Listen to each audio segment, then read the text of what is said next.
Perfect. Hi, everyone. Again, my name is Kayla Fulginetti. I'm the Senior Director at Elephants&tea. So happy and honored, as always, to welcome you to AYA Power Season 3, Moving Forward with Purpose. I am very excited about our session today and so happy to see so many of you here. If you are new to Power, if this is your first session, welcome in. AYA Power is a training initiative really to provide the oncology workforce with education and resources for the adolescent and young adult cancer community. It's brought to you in partnership with Elephants&tea and the AYA Oncology Education Working Group. Each month, as you are here, we bring in an expert speaker or group of speakers to share information, insights about topics that are relevant to AYAs with cancer. All of our sessions are recorded. If that is something that you are not aware of, I am very happy to share that with you.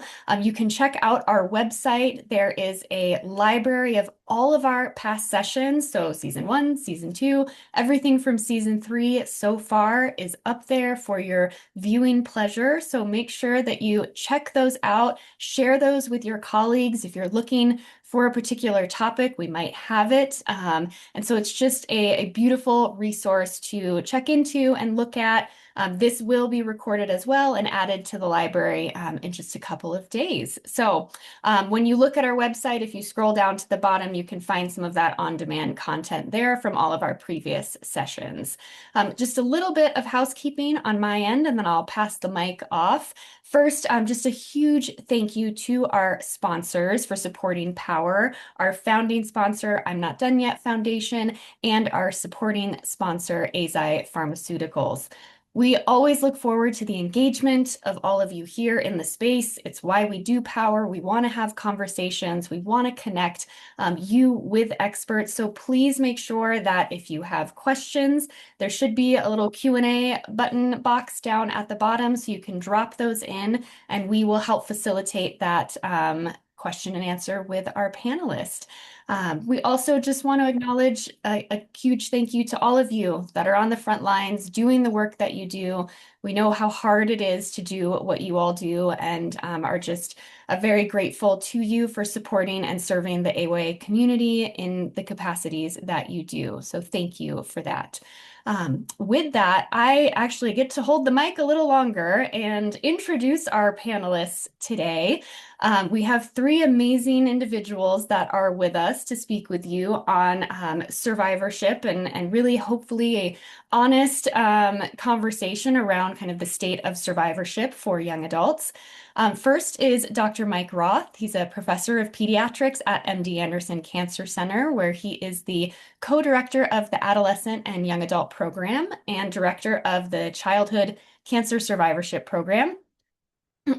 Within the Children's Oncology Group, he's the chair of the AYA Oncology Discipline Committee and leads the AYA Responsible Investigator Network. He has a particular interest in improving the long-term health, survival, and quality of life for all AYAs diagnosed with cancer. Our next panelist is Nick Giallourakis. He is the executive director of the Stephen G. Cancer Foundation and Elephants&tea. Elephants&tea is a DBA under Stephen G. and is the media brand for adolescent and young adult cancer patients, survivors, and caregivers with the mission to ensure AYAs feel less alone in facing cancer. Nick is a content marketing nerd, both print and digital, and loves using storytelling to build communities such as Elephants&tea. He is a husband, father, dog lover, and sports enthusiast. And last but not least, Lisa Orr. Lisa is the brand director at Elephants&tea. She is a 7-year triple-negative breast cancer survivor who has found passion in helping other young adults navigate a cancer diagnosis. She is an ambassador for the Triple Negative Breast Cancer Foundation and is the creator and host of the Don't Call It a Journey and AYA Cancer Unfiltered podcasts, both which are streaming on Apple Podcasts and Spotify. Lisa resides in Reading, Massachusetts with her husband, 2 sons, ages 10 and 8, and their dog, Birdie. In her free time, Lisa loves to write, cook, travel, and spend time with her friends and family.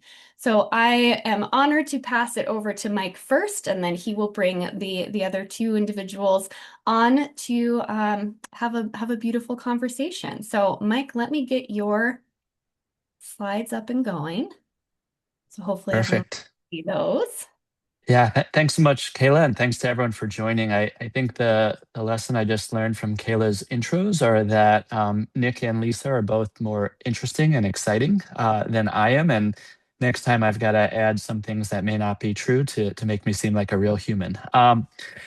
Welcome, everyone. This is a really exciting session of AYA Power, and it's a little bit of a different format.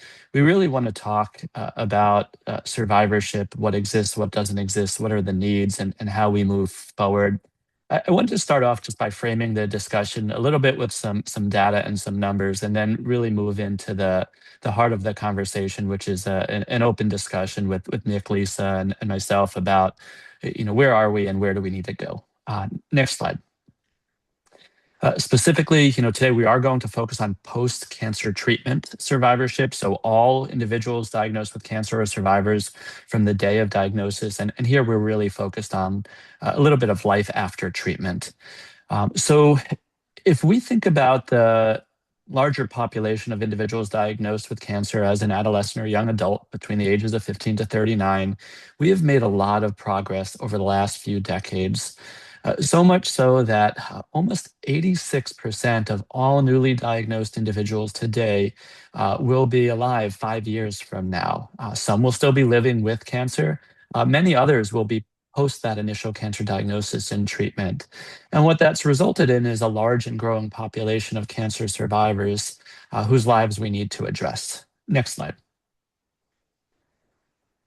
When we talk about a large and growing population of post-treatment cancer survivors who are diagnosed as adolescents and young adults, I'm really serious. This is a very large population.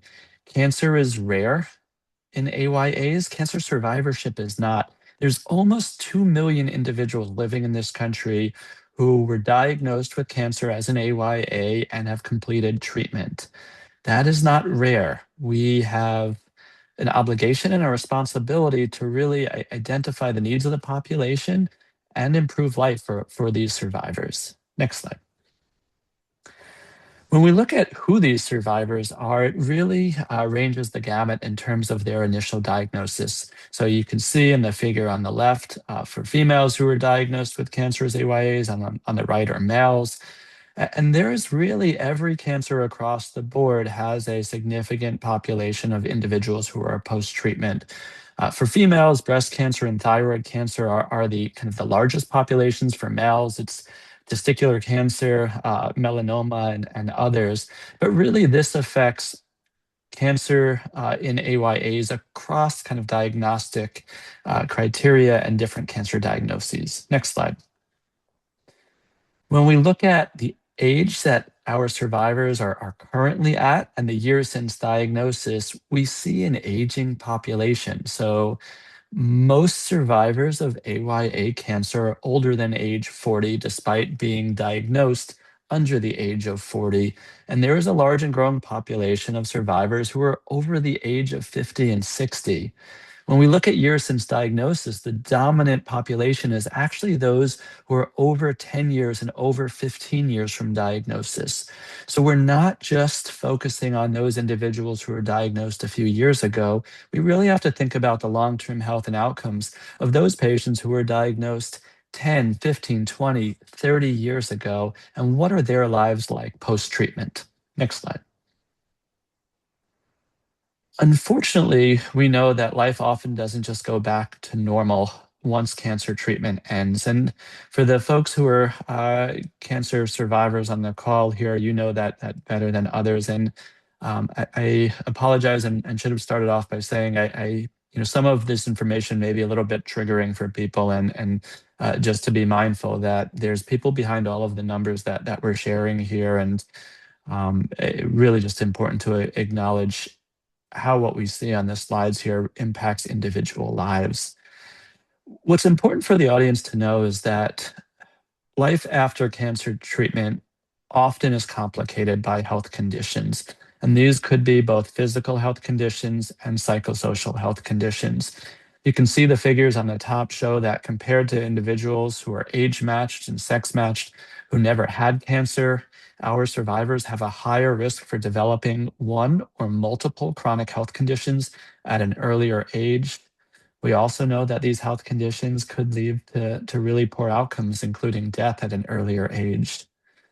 Populations who face disparities in health care and health outcomes, such as Black and Hispanic individuals, face a higher risk of developing chronic health conditions compared to those populations that may have more resources and more access to care. And we also know that many survivors are at increased risk for developing secondary cancers due to the treatment they received, as well as subsequent cancers or additional cancers that may not have been secondary to the specific treatments that they received during treatment. Next slide. When we look specifically at those populations who have historically faced disparities in care and outcomes, focusing here on Hispanic survivors of AYA cancer, we know that compared to Hispanic individuals who never had cancer, they have more challenges in life. They're more likely to be divorced. They're less likely to achieve a higher level of education. They're less likely to live independently. They're more likely to have a lower income and to struggle financially. When it comes to health outcomes, unfortunately, our Hispanic survivors are about 7 times more likely to have chronic health conditions compared to those who never endured cancer or cancer treatments. And when you look at cardiovascular disease, diabetes, stroke, kidney disease, every single diagnosis, there's a much significantly elevated risk of developing chronic health conditions compared to the general population. Next slide. This unfortunately has led to a large disparity in long-term survival for these individuals who endured cancer and cancer treatment as a young adult. Here you can see work that we published a few years ago comparing the long-term survival in our AYA survivors versus the predicted survival in the general population. What you can see is that after cancer treatment, there are some patients who unfortunately succumb to their diagnosis, and that's often within 5 to 10 years from their diagnosis. But later on, beyond the 10-year from diagnosis period, what we're seeing is that patients unfortunately are succumbing to those chronic health conditions, which I shared. This is improving over time. We do believe that some of these side effects and some of the outcomes have improved due to recent therapies, decreases in the use of radiation and other toxic treatments, but we still have a lot of work to go. Next slide. And just as importantly is the mental health and psychosocial health side of things. And unfortunately, this does not receive enough attention. Our AYA survivors have the right to live a happy and a healthy life, one that's filled with quality as well as quantity. And here you're seeing data that looks at Hispanic survivors of AYA cancer, and 4 in 10 reported having moderate to severe psychosocial distress, and only 1 in 5 patients actually had a recent mental health care visit, highlighting the large gap in access to care and care delivery for patients in need of psychosocial care. Next slide. And I think what this means, and the bulk of our conversation will be today, is we have to focus on that life after cancer matters. It matters to our patients, it matters to their families, to their friends, to their loved ones, and it matters to their providers as well. We have to do a better job for these patients. Next slide. Our responsibility does not end with cure. It includes ensuring every survivor has an opportunity to live a long, healthy, happy, productive, and meaningful life. Unfortunately, today we're not meeting this responsibility, but there's hope. And that is why we're having that conversation today. That is why we will continue to work to do better in the future. We need to make change. We need to make changes now, and we need to be informed as to how to best care and support our AYA survivorship population. Next slide. So this is the final slide. These are some key questions we think about on the medical side of access to survivorship care. Most often, patients complete treatment. They continue with surveillance for the next few years, and then they get lost and they never receive any survivorship care. And those questions that we have to address and not just answer, but we need to fill in those gaps to make sure that patients are accessing care is do and how many survivors actually access any survivorship care in their post-treatment life. Who's going to take responsibility to ensure that all survivors are aware of the need for survivorship care and they actually receive high quality survivorship care? Who's equipped to provide this medical and psychosocial care for survivors that should be tailored based on the treatment exposures and the cancer experience that patients endured? And who's actually going to provide this medical and psychosocial care for these survivors? Hopefully, we'll address some of these key questions today. And I'm guessing that we're going to have many more questions than answers today. And hopefully, this is more of the start of the conversation. So, on that note, I'll pass it back to Kayla. I'm really excited to hear the experiences, thoughts, and guidance from Nick and Lisa, and look forward to an active discussion with all of you and lots of questions and comments. Thanks, Mike. I will introduce and have Lisa and Nick join and get you all spotlighted and step back and let you all have a very meaningful conversation. Looking forward to it. Thanks, Kayla. Looking forward to it as well. And I think we could probably get into the questions at this point. What do you guys think? Sounds good. Sounds good.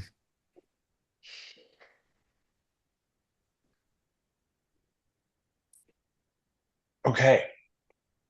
I can go ahead and read them off, just kind of start things off and bounce around from some things that we kind of put together prior to. But everybody, please put your questions into the Q&A and we'll go from there. And, um, I think for some quick background for myself, Lisa being a survivor, myself a sibling of a survivor. And big reason why we started Elephants and Tea were this exact population that we're talking about today are those that are post-treatment. And we saw a need to create community in that sense of things. And that's why Elephants and Tea was started. The inspiration behind what we saw with my brother and others. So just some context for folks too. And the amount of people that Lisa and I see day in and day out, let alone Lisa herself and what she goes through. So the first question to put out there is, when you hear the word survivorship, what does it mean from your perspective, and how does that definition differ from what people might assume it means?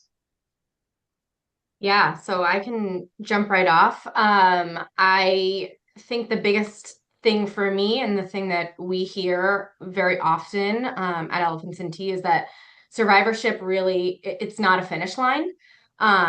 Many people often assume that survivorship means, okay, treatments end and now your life is going to continue and go back to some semblance of normal, quote unquote. But the reality is very far from that. Survivorship, to me, even being 7 years out, is kind of an ongoing relationship with cancer and the impact that it had on me.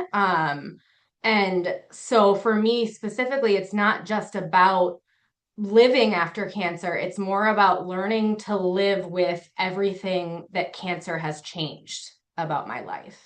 And I think that that was a shock to me. That's not something that I was prepared for or heard anything about until it became a lived experience and I started trying to figure it out day by day. So I think that's the biggest kind of takeaway about even just the term survivorship in general. Nick, as a sibling and someone who started a really impactful nonprofit, what does survivorship mean to you and your family? Yeah, so I was going to take this as two ways. So from the family perspective, it's funny, as a sibling, the term survivor really never even crossed our mind, to be perfectly honest with you, just in the sense of now that we work in this space, recognizing that the NCI designates once you're diagnosed, you're a survivor, right? You're considered a survivor. But for my brother, he was never a survivor until he was done with his first cancer. For context for folks, he's had multiple cancers. So in a way, while yes, he's considered a survivor, he's always dealing with it. And so I've never felt as a sibling that the term survivor just means something totally different for someone like him. And that is something that has been brought to light in working in this space as well. in the sense that there are so many people that have chronic cancers, metastatic cancers, and the word survivor just doesn't even resonate with a lot of these folks. And I think that's something that needs to be recognized, that just because you quote unquote survived cancer, right? They still don't jive with that word, if you will. So it's interesting just in the sense of it just means something different to everybody. I think that's just something to be mindful of in the long run. Yeah, I think from the medical provider side of things, there's a few perspectives of what survivorship means. That I am a survivorship provider. That is what I do clinically. I see individuals years after their cancer treatment and help try to prevent and address the late side effects of treatment from a physical and psychosocial health side. Clearly, I'm a large believer that survivorship is necessary and needed for all patients at a very early stage and throughout life. I think there are many oncologists who don't really have an understanding of what survivorship is and why it's important. Many oncologists, they treat patients. Oftentimes, patients have really challenging diagnoses to treat, and curing is the goal. And oftentimes, providers don't see patients 5, 10, 15, 20 years after treatment to really understand that life is forever impacted. And I think we have to do a better job educating and sharing with the community, both our oncologists as well as our primary care providers, that cancer is lifelong. And getting to hopefully cure for many chronic cancers for others, it's part of the challenge, but it's not the end. And this conversation is really to acknowledge that and start to figure out how do we get others to acknowledge that, and how do we support others in getting care they need. And I think to add to that, Mike, goes into the next question as well. What is one thing about AYA survivorship that you wish more people understood? And I think you nailed it in the sense that for this setting, as AYA Power is for trainees and such, survivorship is a lifetime, right? It's not as soon as someone rings that bell, they're done. It's survivorship in a way is just getting started for a lot of people. And I think that's my one message out of that question is recognizing survivorship is always there. It's not there just because treatment's done. Yeah. Lisa, was survivorship brought up for you, or can you share kind of what your personal experience was, or what you've heard from the elephants and tea community about survivorship as being an important component of care? Yeah. So I think that, one of the very things that makes going through cancer, navigating cancer as a young adult, is that we are navigating it during such a major life building stage. So I think that seeing the person that you're treating as more than just a patient, but as a whole person, knowing that they're trying to build careers, they're trying to possibly raise families, they have complicated relationships happening, they're trying to figure out who they are. And it really just interrupts like the whole trajectory of how they saw their life going. Um, life didn't just pause because I got sick and I had two little kids at home. And I felt very lucky to be treated. I was treated at Dana-Farber, so a very large cancer institute. So I can only speak to my experience there, but there were services that were offered to me. There were programs, even specifically for young adults, support programs that I was offered multiple times, which was wonderful. But something I'll say to that is I wasn't ready to learn about that or hear about that when I was in treatment. And what I'm learning now is that that's a very common way that AYAs feel. And I wonder if that has to do with the overwhelm of life plus what Yeah. we're trying to navigate on our own. Um, so in that same breath, I would say if the people that you're treating and seeing are saying like, I just don't know if that's for me right now, um, keep checking in with them even after, Mm. because it wasn't until my treatment wrapped up that my mental health, plummeted. And that's when I really decided to lean into those services. But had I not had somebody bring them back up and remind me, I think it would have been different, been a different situation. So that would be kind of another piece of advice I have is like if if the people you're seeing are saying that that doesn't seem like it's for them, with the idea in mind that they're going to be on this road indefinitely, hopefully, they're they may need another gentle reminder that those things are there if where you work does offer that. So yeah, that's kind of what I would share about that. And just to add to that too, what Lisa just explained is exactly what we see with the elephants and tea audience as well. The Yeah. majority of folks are post-treatment. It's extremely rare to get people inpatient participating in elephants and tea, but they still very much resonate with the magazine. And that's been an amazing tool as one example of just how the stories can help people just understand that they're not going through it alone. Met an individual this past weekend as one example that was 11 years old when diagnosed, but diagnosed with an adult cancer. So he was treated on the adult side, nowhere near anyone his age. And how much that would have impacted him 20 years ago, and being able to understand that he wasn't the only one going through what he was going through is significant. And it's resources like the magazine and other nonprofits have amazing resources as well that help connect folks and to Lisa's point, help get them more involved on what's going on. Because at the end of the day, too, not everybody like is not treated at a massive comprehensive cancer center, too, and that is a whole other topic in itself. But that's definitely a big challenge just to make sure that people know they're not alone.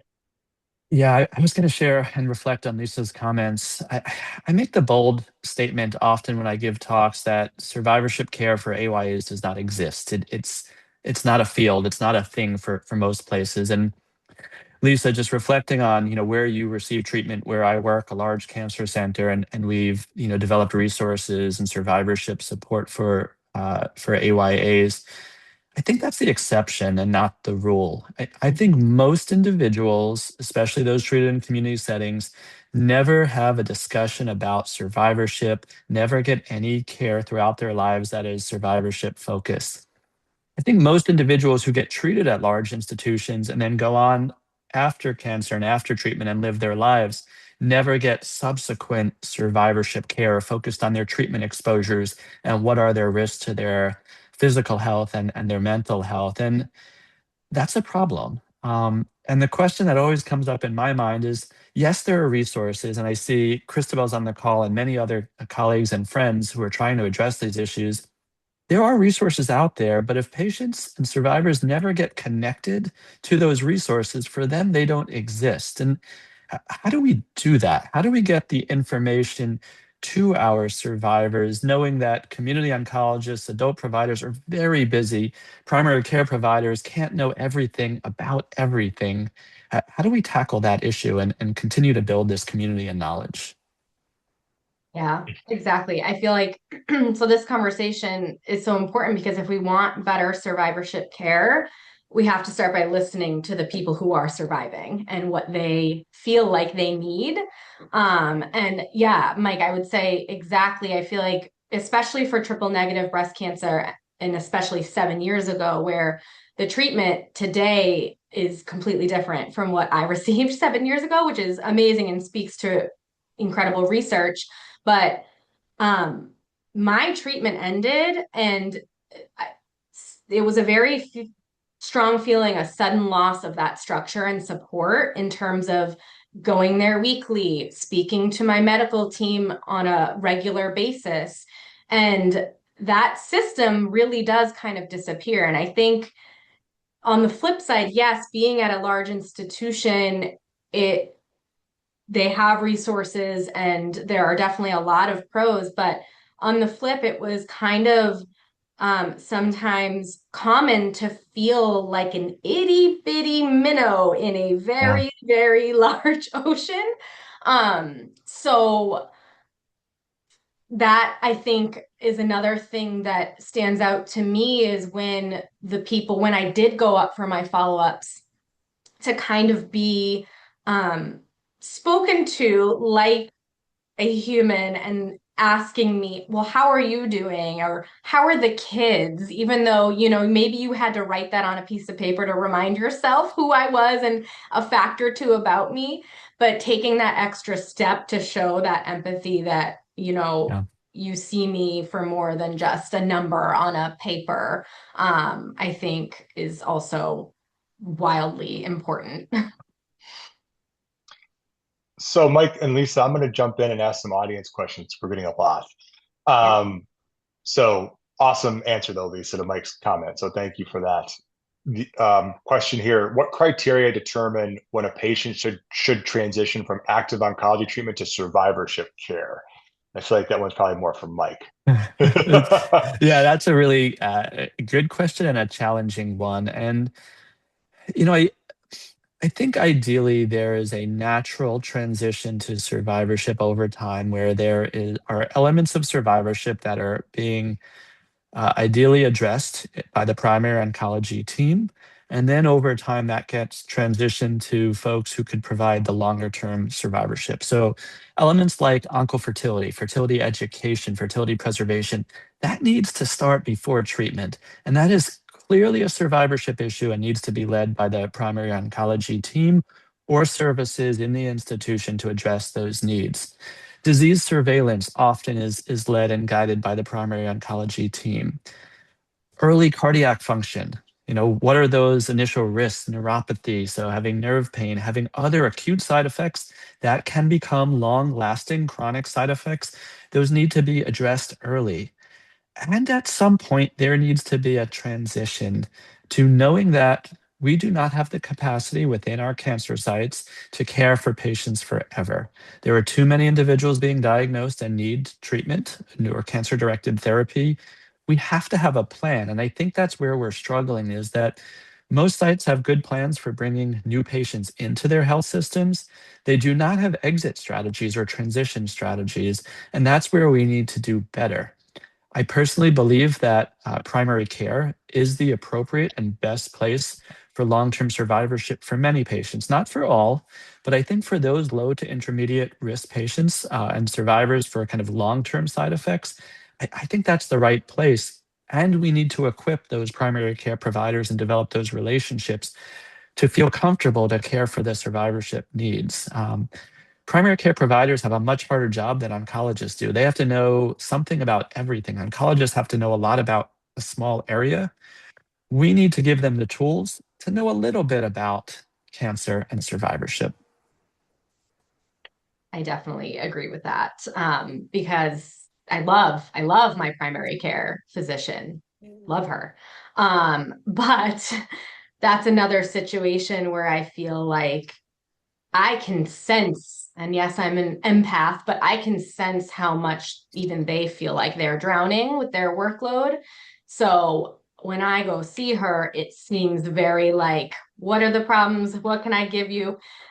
And it's hard as a survivor to try to go in there and ask her for all of these additional resources, which is why for me, I think leaning into the resources that are out there that maybe can just be quickly shared. And I know I'm biased with elephants and tea, but really when my treatment ended and my sister found elephants and tea, and then I learned about all these other organizations that are out there, I think it kind of took the weight off of the primary care physicians, the other healthcare providers that um, it gives them a tool to literally say, look at all of these resources that are out there. Look at all of these people that are feeling what you're feeling. Um, so I think kind of allowing healthcare providers to really utilize the resources that are out there that they don't have the time, they don't have the to I don't know. And now I'm speaking for them, but that's just kind of the vibe I get as a survivor when I go to my appointments. Nick, to Christabel's question about how do we equip AYAs to advocate for themselves and get connected to resources, you are very connected to the nonprofit world and for this population. Anything you've learned, recommendations? How do we get and connect to our AYA survivors directly and not rely necessarily on the provider, the site, the institution to do the connecting? So it's for us, it's a combination of things. One of the reasons we launched our Healing Through Writing workshops is to do a program right within each hospital program and hospital systems to get in front of patients right away while they're either in treatment or nearly after treatment. And that has been a huge help, I think, and just for people to see what's there. Um, Again, too, we keep falling back to our magazine. This really wasn't intended to be the case, but it's the reality we're hearing from social workers and oncology teams that are giving our magazine out, that it's not just about the magazine, but the resources in the magazine of other nonprofits that are listed in there. For those that are unaware, we have, I think, about 50 plus in the magazine, of other organizations that not only can help connect you with anything you've got going on, but to Christabel's question of better self-advocating for themselves on a specific topic too. Triage Cancer is one when it comes to the cancer and finances side of things, the insurance side of things. There's a few others as well, but really understanding who you can trust in the nonprofit space as a member of the oncology team, and then relaying that to folks as well. There are some awesome organizations out there, and it's good to know who they are. But ultimately, just being able to give somebody something that's easily digestible and not an essay long of things. And that's why that resources section, we know from folks at, I'm just going to give a call out to the James at Ohio State, I know is an organization that uses it in this way, that it starts the conversation on some taboo topics as well, fertility, et cetera, that might be harder to talk about. They go, boom, here's a resources section of different orgs you can reach out to. Yeah, that's really helpful. We need to do a better job of getting all patients access to resources that are available, particularly those that are free and were developed to support patients. My concern is that often in the AYA world, a few patients get access to everything, and they deserve access. And most patients get access to nothing and are never aware of the resources that are available until long after. We see this every day in our AYA program. Patients come to us and get referred years later and say, "Oh, I wish I saw you guys when I first started going through treatment and then through treatment and beyond treatment." And we haven't figured out how to do that yet. How do we reach patients at or around or shortly after diagnosis in a way that is not biased by the site that they present to or get referred to, but rather you have these needs, you're within this developmental stage. Here's the resources in a tailored way. You pick and choose what's best for you.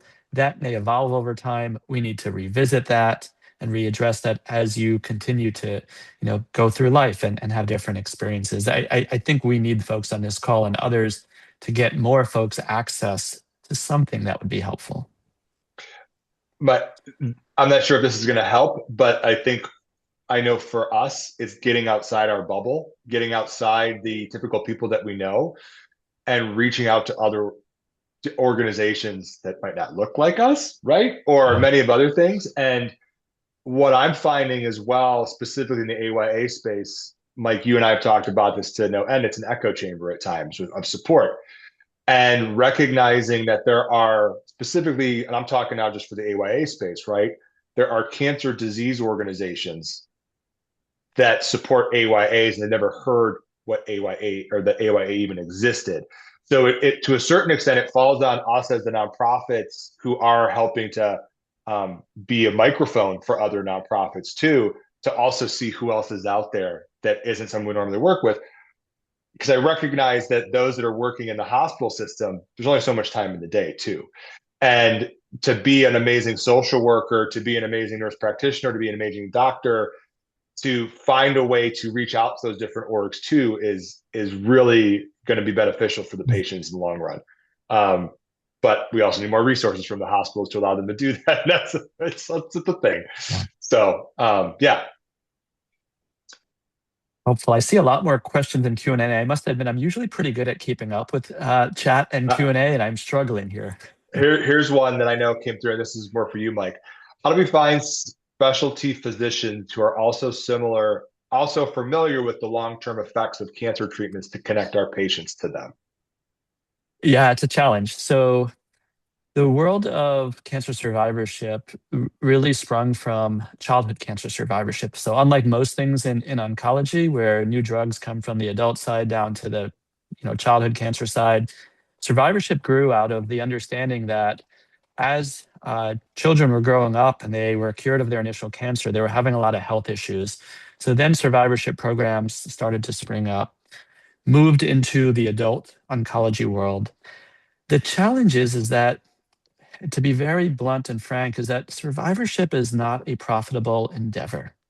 Survivorship care is often time consuming, and it's not associated with profitable care delivery, whether it be treatment delivery, chemotherapy, radiation, surgery, which often are the supports of institutions in terms of how they keep the doors open and are able to really support their teams. That said, survivorship is a part of the treatment and the cure and is the responsibility of every organization to provide that. So I'm not answering your question because there's still a limited number of survivorship programs across the institution. I'm sorry, across the nation. So I serve as medical director for survivorship for MD Anderson. We see about 20,000 survivorship visits every year across all ages. We interact with a lot of different institutions, and there are many more institutions that now will have a breast cancer survivorship program or have a prostate cancer survivorship program. There's almost none that have an AYA survivorship program, so it's hard to find those folks. That said, there are resources to help guide the care of your patients. We typically leverage the Children's Oncology Group survivorship guidelines to help us in terms of what were their treatment exposures and what screening and treatment do they need, whether it's echocardiograms or other things because of cardiotoxic treatments. We also have algorithms for survivorship based on cancer diagnosis at MD Anderson that's freely available to all. But the reason why this is such a long-winded answer is that there's no kind of one-stop shopping for getting all of kind of the care connections that you need for an AYA survivor. And that brings up an important point of, perhaps we need to do that and have a place for our providers to go to see what's the local survivorship program or ability to get care for those patients. Mm. Thank you, Mike, for that. Here's a question, and I'm curious how we're all going to answer this. Where have you seen meaningful progress in AYA survivorship over the past decade? I can start. And I know I've only been in it for 7 years, but almost a decade. I think even in those 7 years, there definitely has been an increase in that recognition that AYAs have unique needs. I clearly have noticed a growth in AYA focused programs and organizations. We get the opportunity, as Nick mentioned, to work with so many of them. And I think for me, the AYA community itself, we've been talking about, how do we get that information to patients? But once we can, and if the patients are open to it, just the community itself is, it's really powerful to be able to say, wow, it's not just me. And I think I've seen an increase in using the patient voice and sharing lived experiences, even in kind of more medically focused platforms. Having researchers and clinicians like actually work and collaborate with patients themselves, conversations like this, I think seeing more of these things happening is definitely moving in the right direction. Yeah, I just to me, I feel like the most powerful care I have felt is when I've felt connected and understood. And whether that's by my care team or by others in the community, I think that has stood out to me. I'll take a quick stab at this one with a brother who's been around for to be 20 years coming up in his survivorship.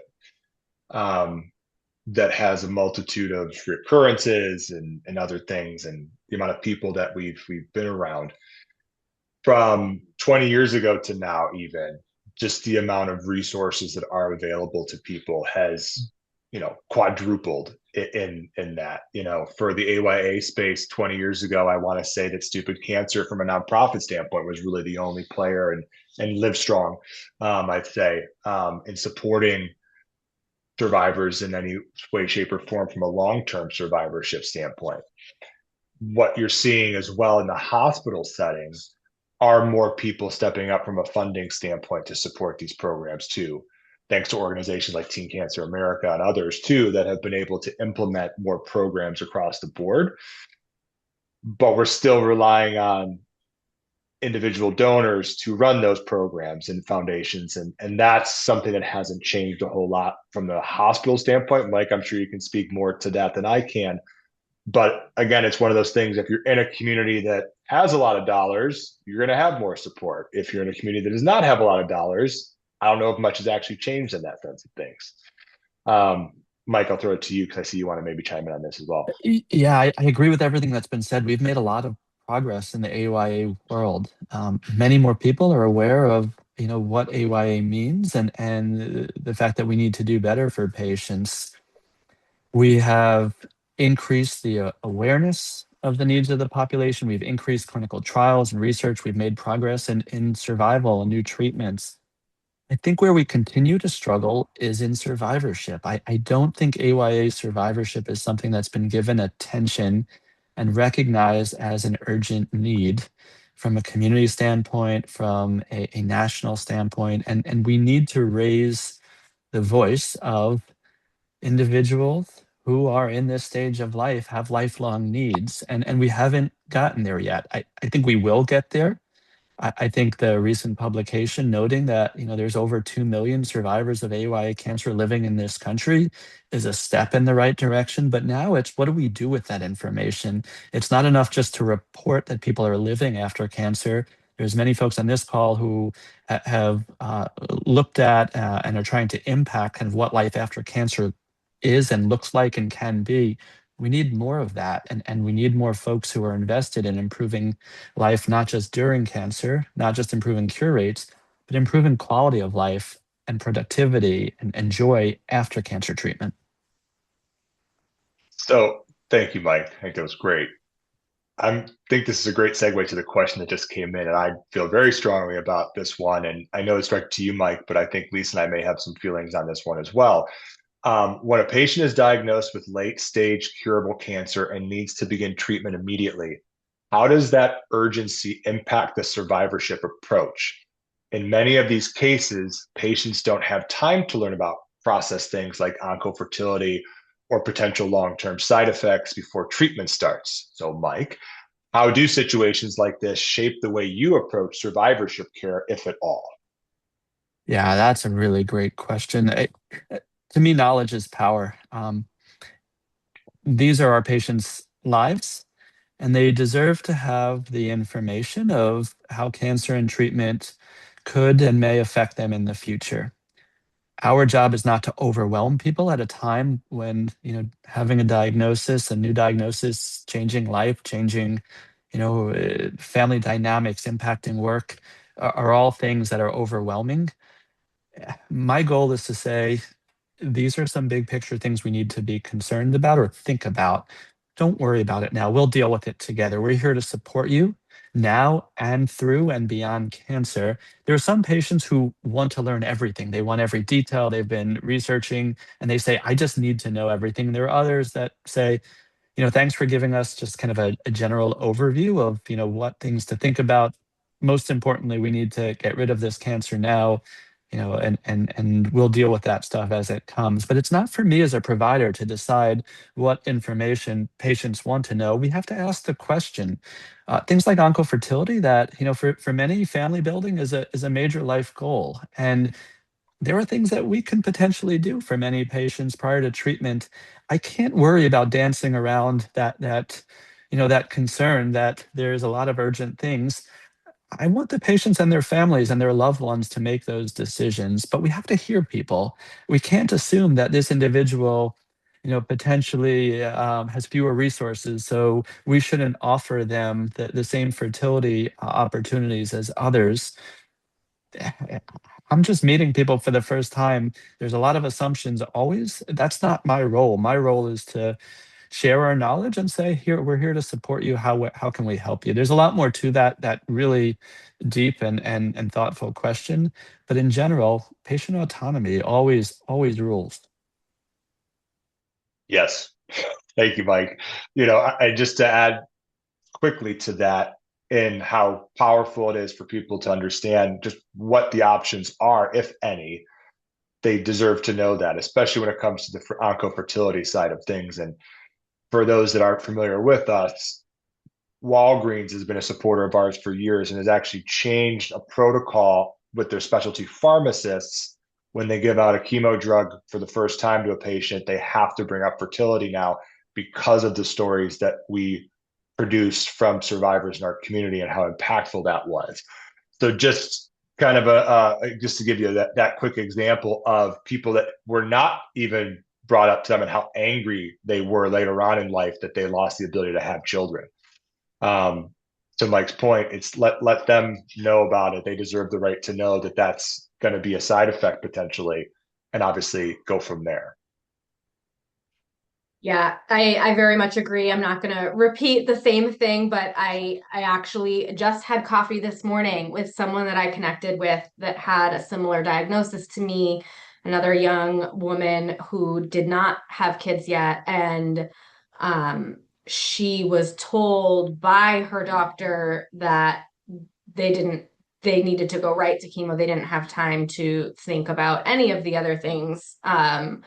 And she's devastated because here she is 2 years out from her diagnosis, married and wanting to start to think about a family, and it's currently not looking great for her. So I think you said it so beautifully, Mike, when you said, let the patient make the decision on what's important or not. Yes, you can give your medical advice on, this is pretty triple negative breast cancer specifically. You don't mess around with it. I get that. But I still think it's the patient's life, and they should be given the information before making drastic decisions. We only have about 6 minutes left, and I think we've even gone a little bit over. But I'm trying to combine a few questions into one here. I think this will help with some of the questions that came up, and I'm shortening. So I'm just going to read the whole thing. We know that many AYA cancer survivors continue to experience significant challenges after treatment, yet many of them are unaware of available survivorship resources, especially if they transition out of large cancer centers. What strategies do you think are most effective for identifying survivors who need support and ensuring they are connected to appropriate resources, particularly for those receiving follow-up care in community settings? I'm going to say something really quick, and then Mike, I'll throw it to you. Ask the people. Ask the people that you are serving how, when, and why they want something. Too often, people just assume they know what everybody wants instead of just asking them, and that will more often than not give you an answer you need. Mike, I'll throw it to you. Yeah, I'm saddened that we're ending in a few minutes because I could be on this session all day. These questions are so relevant, and again, we started the session by saying we'd probably have more questions than answers, and I think clearly, that is the case, and we have many gaps that we need to fill.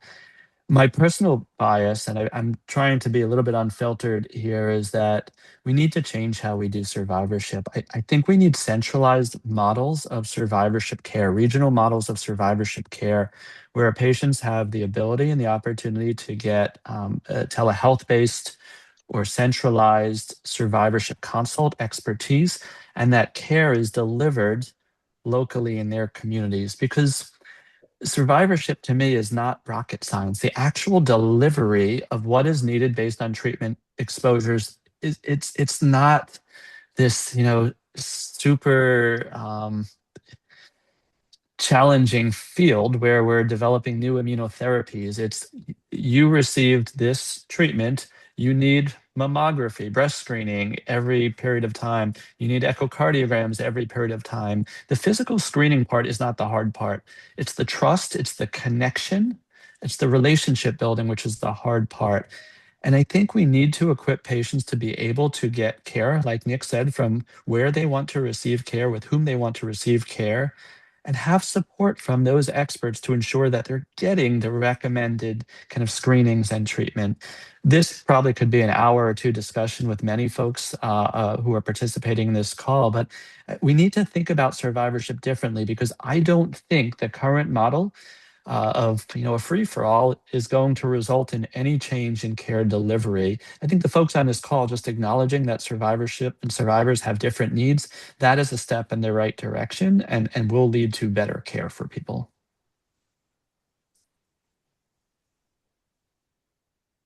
I just typed up Yes. my answer because I wasn't sure if I was going to have a second to say it. But honestly, because I'm the survivor here, I think I can't go ahead without mentioning that community and peer connection.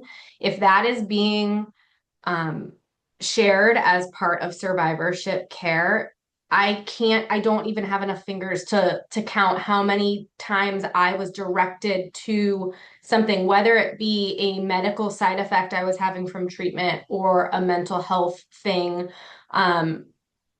People that had walked the path before me showed me these resources, told me, oh, maybe you should check for this, maybe you should ask your doctor about this. And that really, I wouldn't have known otherwise. So I think knowing that the AYA community is growing and that there are so many people in it, I didn't know that until I was one, but making those connections, finding that community has helped not even just my mental health, but it has helped direct me to the care and the questions that I should be asking about medical long-term side effects that I have navigated as well.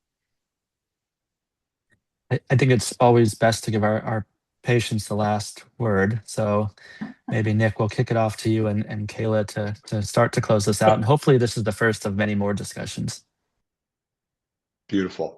Yeah, well, let's throw it to Kayla since we got 1 minute left. You were right, Mike. We totally could have gone on. And thank you all for being here. And Kayla, I'm going to throw it to you. But if anyone wants to reach out to us afterwards, our doors are open. So Awesome. Thank you so much, Mike and Lisa and Nick. I think sometimes with our power sessions, we leave with kind of tangible, practical tools to put into place. And other times we leave with curiosity and interest and like a think tank of opportunities for conversations. And so I think this one really, for me, felt very much like this is the first stage. This is the first step. We need to get people thinking and talking about ways that we can do better. So I appreciate all of you for being here and your time. I'm going to drop in the chat, as always. We greatly appreciate and want the feedback of our audience here. So I dropped a survey link in there to share your insights about this session and give us ideas about future sessions too. We're always looking for those. And then the last thing I am going to drop is the registration for our next session, which I'm also really excited about. This was a topic we did back in season 1, and it was very impactful. We are going to be doing goals of care and end-of-life communication with AYAs with Dr. Jennifer Mack. It's going to be on April 9th at 11 a.m. Eastern. So that is the link to register for our next one. You will also get information in your email as well as a link to this recording in a couple of days. So thank you all so much for being here, for spending a little bit of your very busy days with all of us, and wishing you all a good rest of your week and weekend. So take care, everybody.